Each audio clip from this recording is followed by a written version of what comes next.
Hello friends, welcome to DBS cloud. मेरा नाम भावेंद्र रघुवंशी है। Core Java programming video lecture series का आप भी आज 21st लेक्चर देख रहे हैं। लास्ट लेक्चर में मैंने आपको बताया था कि हम दिस कीवर्ड का यूज़ एज ए कंस्ट्रक्टर कर सकते हैं। आज की क्लास भी हमारी दिस कीवर्ड का यूज़ पर ही पूरी क्लास है, राइट। और कुछ इंपॉर्टेंट पॉइंट्स मैं आपको दिस कीवर्ड के बारे में आज की क्लास में बताने वाला हूँ। तो मैं ये एक छोटा सा प्रोग्राम बना के और सारी चीज़ें आपको एक्सप्लेन करने वाला हूँ। नोटपैड प्लस प्लस ओपन कर लें, क्लास बनाएं, क्लास डीबेस, और इस डीबेस क्लास में मैं एक मेथड बनाने वाला हूं, void m1।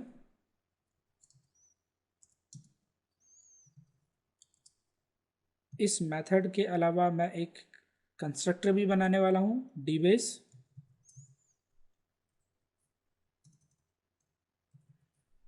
एक जीरो आर्गुमेंट कंस्ट्रक्टर, और मैं यहाँ पर एक मेन मेथड भी बनाने वाला हूँ, public static void main string args।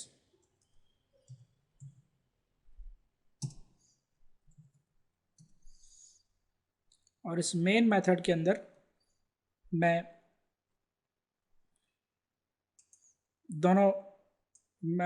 इस m1 मेथड को भी कॉल करूंगा और डीबेस का यूज़ करके, इस क्लास का यूज़ करके, इस कंस्ट्रक्टर का यूज़ करके एक ऑब्जेक्ट भी क्रिएट करूंगा। इंस्टेंस मेथड को कॉल करना है तो, लेकिन पहले मैं यहाँ पर एक मैसेज प्रिंट कर दूं।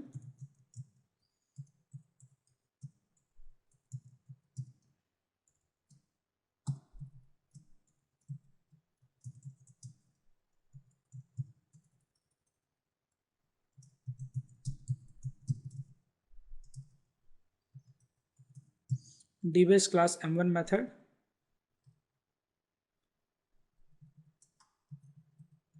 और यहाँ पर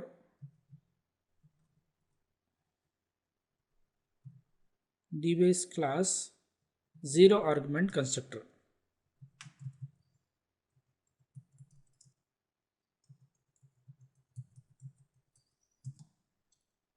ओके, अब हम एक ऑब्जेक्ट बना लें डीबेस क्लास का। D base D zero is equals to new डीबेस,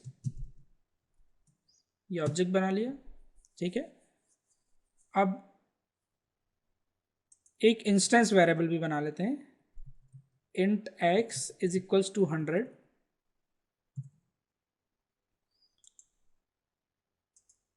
अब इस इंस्टेंस वेरिएबल को मैं आपको मेथड में कॉल करके बताने वाला हूं और इस कंस्ट्रक्टर में भी कॉल करके बताने वाला हूं, ठीक है। ओके, ध्यान से देखिए। अगर मेथड से हमारे को इस इंस्टेंस वेरिएबल की वैल्यू प्रिंट करनी है तो हम लिख दें यहाँ पर system dot out dot println, और क्योंकि ये एक वेरिएबल है, इंस्टेंस वेरिएबल है और मेथड भी इंस्टेंस है, तो हम डायरेक्ट इसकी वैल्यू को प्रिंट कर सकते हैं, ठीक। ओके, तो ये जो वैल्यू है, ये इंस्टेंस वेरिएबल की हम कहाँ से प्रिंट कर रहे हैं, मेथड m1 के अंदर से। इसको मैं सेव कर दूं डीबेस डॉट जावा के नाम से, कंपाइल कर लूं,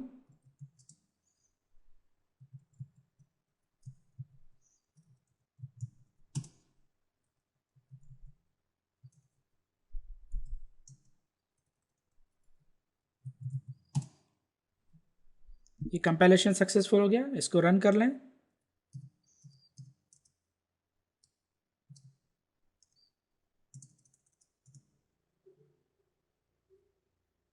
ये रन हो गया। तो D base class zero argument constructor, क्या मैसेज प्रिंट हुआ? क्योंकि अभी हमने सिर्फ ऑब्जेक्ट क्रिएट किया है, किसका यूज करके, यूजर डिफाइंड कंस्ट्रक्टर का यूज करके, ठीक। तो यूजर डिफाइंड कंस्ट्रक्टर का यूज करके ऑब्जेक्ट क्रिएट किया है, तो ऑब्जेक्ट इस कंस्ट्रक्टर के अंदर जो भी हमने system dot out dot println लिखी है वो एग्जीक्यूट हो गई और उसके अंदर जो मैसेज था वो प्रिंट हो गया, ठीक है। m1 मेथड को हमको कॉल करना है मेन मेथड के अंदर को, हम तो हमारे को सबसे पहले क्या करना पड़ेगा, ऑब्जेक्ट हम ऑलरेडी क्रिएट कर चुके हैं। अब d0 डॉट m1 इस तरह से मेथड को कॉल कर सकते हैं। ये कॉल कर लिया, अब दोबारा से कंपेयर करें और रन करें। ठीक, तो D base class zero argument constructor, D base class zero argument constructor, इस मैसेज के बाद 100 प्रिंट हुआ और 100 के बाद क्या हुआ प्रिंट, डीबेस क्लास m1 मेथड। ठीक, ओके, मैं जरा आपको इसका फ्लो एक बार समझा दूं।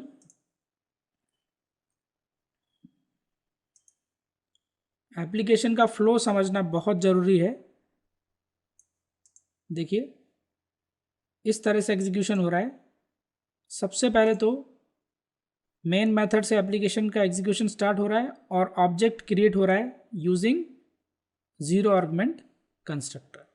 ठीक, यहाँ से क्या हो रहा है बेसिकली, यहाँ से ये m1 मेथड कॉल हो रही है, सॉरी ये कंस्ट्रक्टर कॉल हो रहा है। यहाँ से क्या हो रहा है, ये कंस्ट्रक्टर कॉल हो रहा है। ठीक है, कंस्ट्रक्टर कॉल हुआ सबसे पहले क्या हुआ, कंस्ट्रक्टर कॉल हुआ।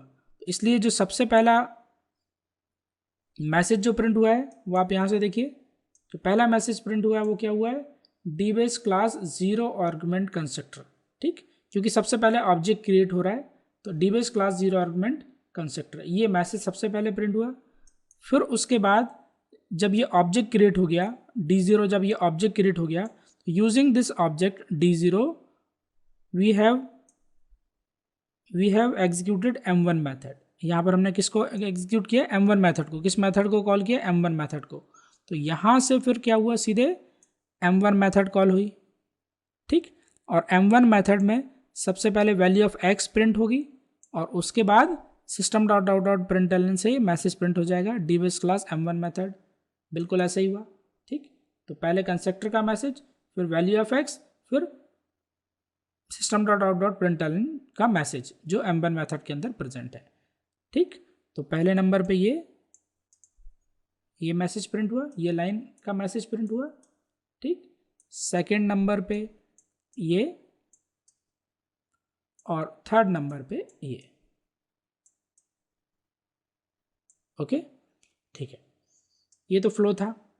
अब यहां पर मैं क्या बताना चाह रहा हूं आपको कि इंस्टेंस वेरिएबल को हम दिस कीवर्ड का यूज करके भी एक्सेस कर सकते हैं, दिस डॉट एक्स। ठीक, दिस डॉट एक्स से भी हम इंस्टेंस वेरिएबल को एक्सेस कर सकते हैं। ये मैंने इसको कंपाइल करा और रन करा, ये तो आप पहले ही सीख चुके हैं, पहले ही मैं बता चुका हूं। अब आज की क्लास में हमको ये देखना है क्या हम इंस्टेंस वेरिएबल को कंस्ट्रक्टर के अंदर एक्सेस कर सकते हैं या नहीं कर सकते। ठीक, तो पहले मैं यहां पर इसको डायरेक्ट एक्सेस करके आपको बता देता हूं। इसी वाली लाइन को मैं यहां से कट करके और कंस्ट्रक्टर के अंदर पेस्ट कर देता हूं और दिस कीवर्ड यहां से हटा देता हूं।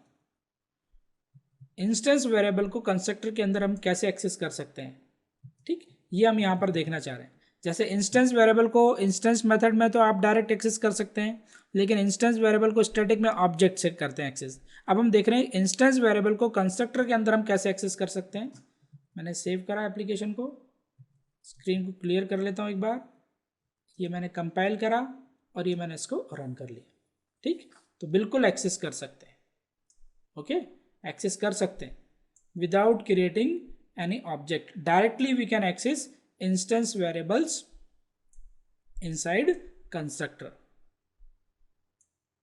ठीक, लेकिन अगर ये कंस्ट्रक्टर होता पैरामीटराइज्ड और पैरामीटर का भी नाम होता एक्स,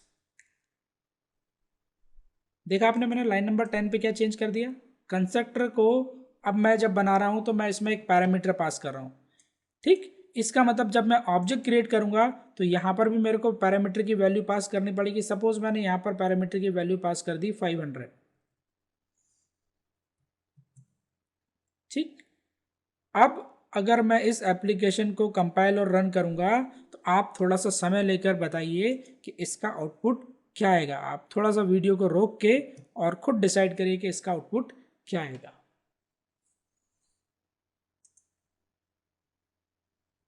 मैं उम्मीद करता हूं कि आप बिल्कुल सही गैस करेंगे यहाँ पर, राइट, और नहीं तो मैं आपको बता देता हूं कि इसका आउटपुट क्या आएगा। ओके, मैं कंपाइल करके आपको आपके सामने इसको रन करके बताता हूँ।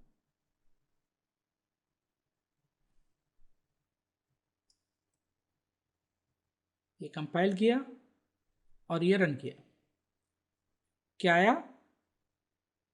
500 प्रिंट हुआ, ना कि 100। क्या प्रिंट हुआ? 500।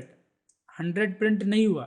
क्यों 100 प्रिंट नहीं हुआ? ये आप पहले ही समझ चुके हैं कि अगर पैरामीटर का नाम और इंस्टेंस वेरिएबल का नाम सेम है, मैं ऑलरेडी आपको बता चुका हूं आज से 2 क्लास पहले एक लेक्चर में, कि अगर पैरामीटर का नाम और इंस्टेंस वेरिएबल का नाम सेम है तो प्रेफरेंस किसको जाएगा? हमेशा पैरामीटर को।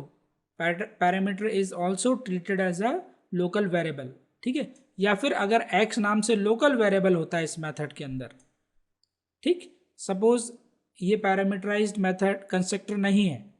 अब देखिए, आप अगर पैरामीटराइज नहीं है तो मैं यहाँ पैरामीटर की वैल्यू नहीं पास करता।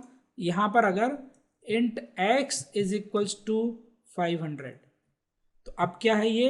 अब एक लोकल वेरिएबल है, तो इस केस में भी प्रेफरेंस किसको जाएगा? लोकल वेरिएबल को, यानी लोकल वेरिएबल की वैल्यू प्रिंट होगी, ना कि इंस्टेंस वेरिएबल की। तो if name of instance variable and name of local variable और parameter is same inside method or constructor, then preference will go to local variable और parameter। इसका मतलब ये मैंने आपको बताया कि अगर इंस्टेंस वेरिएबल का नाम, पैरामीटर का नाम या फिर लोकल वेरिएबल का नाम सेम हो तो प्राथमिकता यानी प्रेफरेंस किसको मिलेगा? पैरामीटर को या लोकल वेरिएबल को, ना कि इंस्टेंस वेरिएबल को, ठीक। ओके, अब देखिए मैं इसको सेव करके और दोबारा से आपके सामने इसको रन करके बता रहा हूं।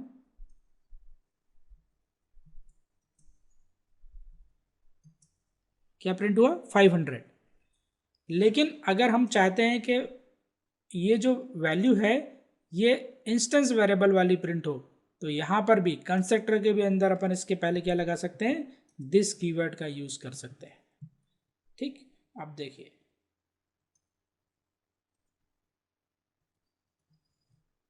ठीक, 100 प्रिंट हुआ। ये छोटी सी बात जरूर है, लेकिन आपको ये बिल्कुल क्लियर होना चाहिए।